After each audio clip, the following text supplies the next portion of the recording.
This Pitch Breakfast video is brought to you by Spangler and Agins.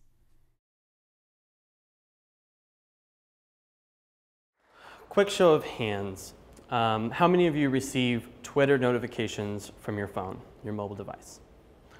Awesome. Now with that in mind, my name is Corey Torella. I'm the founder of BetterAuds. We provide an audience development service. We create an asset for your company while generating leads and customers. My background is in digital advertising. I manage over $400,000 a month in pay-per-click, display, retargeting, content, and more. I fell into social media marketing out of demand. Companies were approaching me while I was at an agency and saying, hey, what are you doing for your Twitter? Can you do that for us? Sure. After 8, 9, 10 companies were approaching me, what are you doing? Can you do that for us? I realized I was onto something. And the problem with social media and marketing as a whole is that posting 2 pieces of content every day and scheduling that does not grow your audience. Even if you have great content, scheduling, analytics, software, it doesn't work. So our solution is that we manually engage with hundreds of people that match your buyer profile every 36 to 48 hours. And we do this using Twitter, doing it manually. And through this process, we gain an average of 1,200 followers a month. 1,200 followers that match your buyer profile, that fit your targeting criteria. All 1,200 of those followers receive a direct message, which sets a notification off in most of your pockets. And there is the value that drives leads and customers. Our value proposition is that it's cheaper and better for you to hire us than to pay for the software and do it yourself. We have agencies and we serve as a vendor to many of them. And as of March this year, we've prepared to scale from 30 to 300 clients, and we're well on our way. Thank you.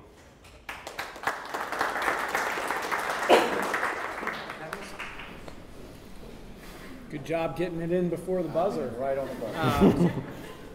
So I did not hear an ask in your pitch. Is there something you're wanting to come away with from your 2 minutes? Yes, we are looking for $150,000 to build a team, legal, location, and build an agency. It's pretty important to get in the 2 minutes. Got it. So this is a service business, correct? Correct. Yes.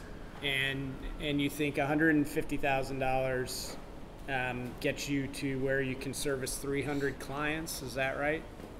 In 12 months, yeah, in less than 12 months, yes. So what's an average client worth? Our lifetime value is about $1,200 to $1,600 per new client, correct.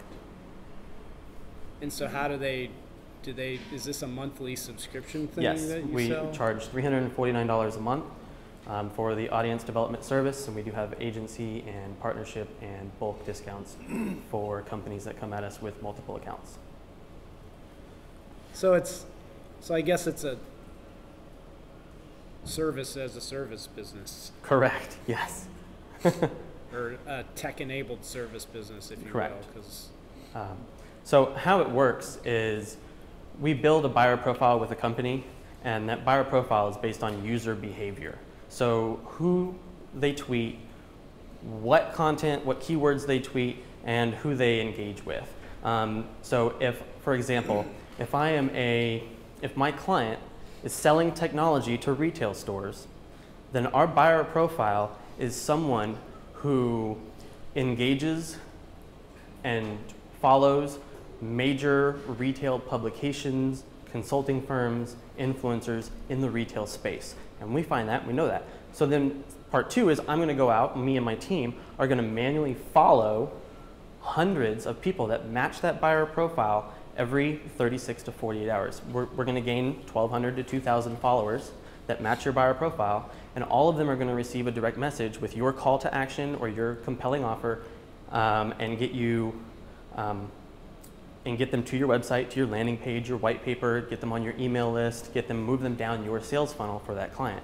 I don't care about followers, I care about revenue, and we have case studies of positive ROI for over multiple industries. And did I hear you right that you said you expect the average lifetime value to be $1,200 to $1,600? Correct.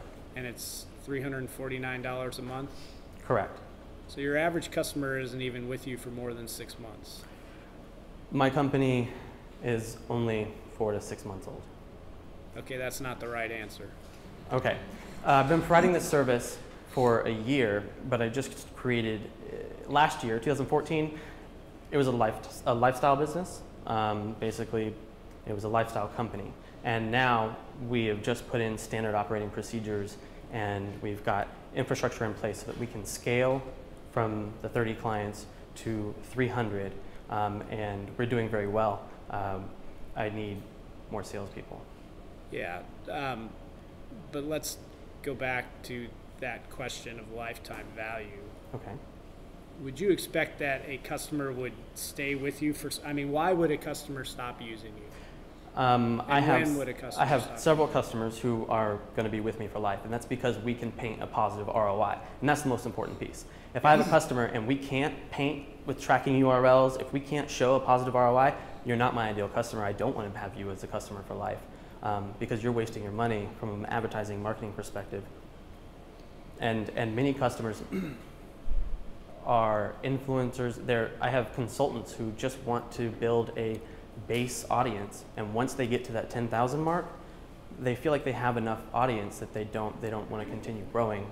They just want to have it to be perceived as an authority, so they want a large audience, which is why they're only with me for 4 to 6 months in some cases. Want me to jump in? Yeah, sure. A couple thoughts.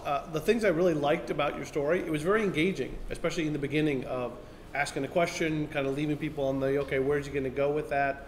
The story up front was good. So it was good. And I think storytelling is always great to be engaging with an audience, and you kept it to the 2 minutes. So I think those are all really cool. The first red flag I heard is when you used the term manually engaging consumers. I'm like, most investors don't like the word manual, they like the term scalable, which is the opposite of manual. Mm-hmm. So I think it's a question, when you do services business and lifestyle business, it's really hard to raise money. I've run them before, partly because you should, cash flow wise, if you're making money, you should be able to self-fund the growth through the revenue of the company. So that's a question that comes up on my mind. Mm-hmm. And if you do need funding, going to somebody who might be a strategic investor, like someone who's run an agency before or a bigger agency, is a much more likely investor than someone like John, who's looking for $50 and $100 million companies. Correct. So that's a thought for you. For this to work, it's interesting, you started talking about ROI, but you didn't talk about that until the question and answer. And that was the other question that came up, is this is a high touch, in theory high cost, and that will only work when you're selling high margin items or there's high lifetime value, which is why John was pushing on the client side, but even the consumer side, there's only certain categories that this can work for. And saying that you've been able to prove in 20 industries or 20 categories positive ROI, even with this high cost, high touch, would be interesting to know. Mm-hmm. There's an argument to be made, if you really blew this up, that the automated robots on Twitter don't work, that you could do this not for 300 companies, but you could do this for 5,000 companies and be a $100 million company. So I don't know if you've thought about that. Those robots are a direct competitor, and they feed me all my business. Thank you, robots. They are the reason why I'm in business, because they fail and don't work, and they're against policies. And when they don't work and they fail, agencies scramble and they look for a solution that can continue that process and that service. And we can. Yeah, I mean, there's lots of services businesses that are $100 million businesses, mm-hmm. right? So it's just figuring out how to get there. Yes. There's one other thought I had. No, I can't figure out the rest, so can't remember what it was. Do you have anything else? So what is the ROI you've been showing to date? Depends on the client. It depends on what's the range? The product. I have an author who has their product, they sell a $39 ebook, and they make the majority of that's profit. We have to sell 10, 11 ebooks a month to make profit on mine, and we'll sell 40 to 60 for them, which is enough for them to keep me as a client for life as long as we continue that. And we have good months and bad months, just like any other advertising agency. You're never going to peak forever. And I do have startup companies that we were with. Like the founder of WebMD is one of my clients, and he started basically another company, which is a YouTube for HIPAA compliant content, video content, and they don't have. And we were together for 6 months, and they didn't have a product or a service to sell. They just opened up after 6 months a paywall to their site, and immediately I've recovered my cost from behind previous months. I made the point about services business being able to scale up from cash flow. Why doesn't this business scale up just from cash flow? Why do you need $150,000 investment? I don't need to reach the goal faster. I'm going to reach my goal. I'm already on target. It would just be to make it a lot quicker, and that's it. What's the end game? Beyond 300, how big is this, and are you selling out to another advertising agency? What are you trying to do? I would like to build an agency that's 15 people. We bring in a couple million a year, and we're really happy, and we enjoy our lives, we enjoy our jobs, and we enjoy our life. Yeah. So, and that's totally cool. You mentioned the term lifestyle business before. I would argue that's probably still a lifestyle business. It's just a more sophisticated and more well-run, but still probably a lifestyle business. Yes. Yeah. That's. Which is, if you make a couple $1 million, it's still cool. Yeah. No looking down our noses at that. All right, let's go to the audience. Yes. You're relying on Twitter to educate that if you follow someone, they follow you, and you're relying on that tit for tat to get your message out. Correct. So we'll follow 400 people that fit your buyer profile. 25% will follow back. So out of those 100 followers that fit your buyer profile, it's a permission marketing. So once they follow back, then we send them your call to action or your compelling offer. So we're not just sending that out to random people, and that is correct. And I also will make a quick note that 3 weeks ago we just launched a similar service that is not the follow. It's more of a comment and like and engage on Instagram. So we just launched a new service. Yes. Do you have any data on how long those followers stay with your clients? I do. So I have some clients that really want to be perceived, and they care about this follow back ratio, and they want to be perceived as an authority, so they want to have very few followers, and they want to have a large following. So what we do is usually after we get to 5,000 or 10,000 followers, they will go back, and it's their decision. I usually recommend not to, but they'll go back and unfollow the 5,000 people they're following, just so they get that ratio. And we generally lose about 5% of the audience, but the majority of them are still there. The engagement is still there, and it's not me. You can look at the Twitter analytics, and it shows you everything. Yeah, you said kind of you're only a few months into really wanting to turn this into something bigger and better and all that stuff. And I think you missed his point a little bit on the revenue model. You were saying, to his point, it's $1,200 to $1,600 lifetime stuff. You're doing $340 a month, $350 a month, $349. I mean, that's $4,200 a year. So that's what he's talking about, I think, about the revenue model. You get it kind of big. The problem you're going to run into is, on the one hand, you want somebody to invest $150,000. On the other hand, you want to help you grow faster. Yes. But if I'm looking at it going, hey, I'd like to invest in it, and your interest is have 15 people and be a lifestyle business, you ain't having any. Got it. So if you're going to say we either have to go that direction and say, I want an investor, even if it's a small 5% investor, I'm looking for friends, and that's a friends and family type of piece. Or we want this to be a $100 million business. Got it. If you start talking lifestyle and ask for an investor, they run. Got it. Thank you. So the revenue model doesn't matter at all if you're not looking for investors. If you're looking for investors, make that a big focus. Do your numbers and say, these guys will be, our average will be 6 months, it's $4,100, it's $2,100, blah, blah, blah.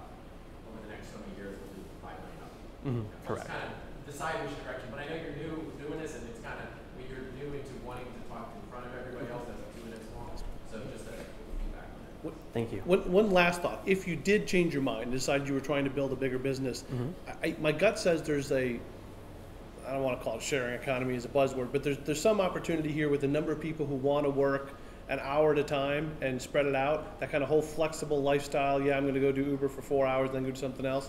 Because you could hire a whole bunch of people and train them to do this a couple of hours at a time at random times of day and night. And I think you see a lot of movement heading there. So if you were trying to do it, you could make that pitch of, hey, we're going to employ 10,000 people across the United States in this uber flexible lifestyle, and this is a way of doing it and supplementing people who are doing all these other things. So just a thought, if you go that route. Thank you.